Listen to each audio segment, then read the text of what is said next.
leading on from what you just said there, it is this idea of freedom and what freedom means, and posing the question. And it sounds like typically people speak of, it's almost as though people want an account of free, which is freedom from anything, Yeah. rather yours is more of a sort of a freedom to.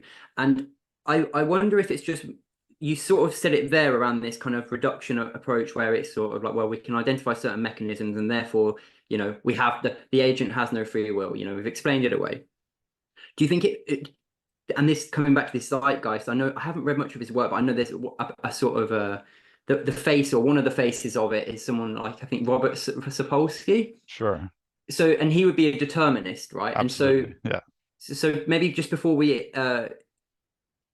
so would it be fair to say that, and similar to what you just said there, determinists like Robert operate or work from principle or sort of axioms such as like vertical reductionism, horizontal reductionism, and the other main one, external determinism. Hmm. Yeah, I think that's right. And what's interesting, so Robert Sapolsky is a neuroscientist at Stanford, behavioral neuroscientist, and he wrote a book which came out at just the same time as mine. And what's really interesting is that two neuroscientists can look at essentially the same sort of body of evidence and come to completely different conclusions about what's going on. Because what I do is present a framework in which we can understand free will in a naturalized kind of way. And what Robert does is look at the evidence and say all this evidence shows that we have no free will whatsoever. We don't have a shred of agency in any decision we ever make. Right?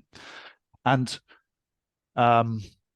I think there's even below the isms that you just talk about, these types of reductionism and determinism, I think actually there's a dualism at play there. So when I look at these neural experiments that show this part of the brain is active, that part of the brain is active, and so on, when you're making a decision, that's exactly the way I think about it, right? So the fact that there's some machinery at work doesn't mean that you're not making the decision, depending on what you think of as you, right? The point is that you and your brain are not some separate things under my view, whereas under Robert's view, it seems like every time you can take something that you thought you were doing kind of up here and then identify, actually, it's happening in the brain. To his mind, that means you're no longer doing it because he sees you and the brain almost as separate from each other. And I just don't think that philosophical position is warranted or tenable. And it's basically an underlying premise that's sort of tacit. It's not really articulated particularly overtly in his writing, but to my mind, that's what is actually fundamentally driving the difference between our outlooks on the same sort of bodies of evidence. Yes, and I'm glad you said that, because I actually wanted to bring up this idea of because you mentioned in your book as well, dualism, and I wasn't sure where to sort of maybe ask it, and I was going to put it towards the end, but I think it's good that you've brought it up here, because like you say, similarly, it does seem like that is and what happens, and it's almost as though we abstract ourselves from what we are, and like you talk about is that we are. Well, it's from what I can remember. You say we're sort of instantiated by our neurons, Yeah. and also this.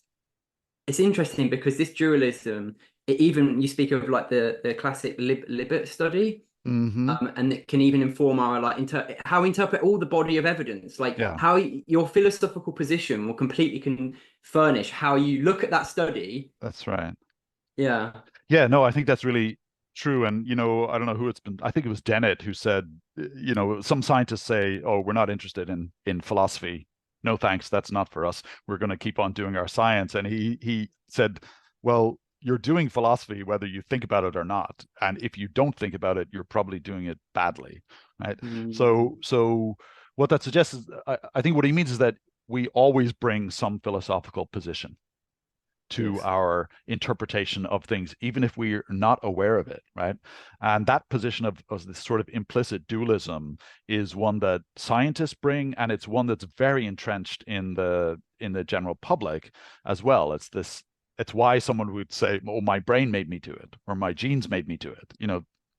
these things even occur in legal defenses, actually, which is a weird framing, right? Because it suggests, well, what are you if you're not the things that the thing that is entailed by all of those genes and bits of your brains and so on.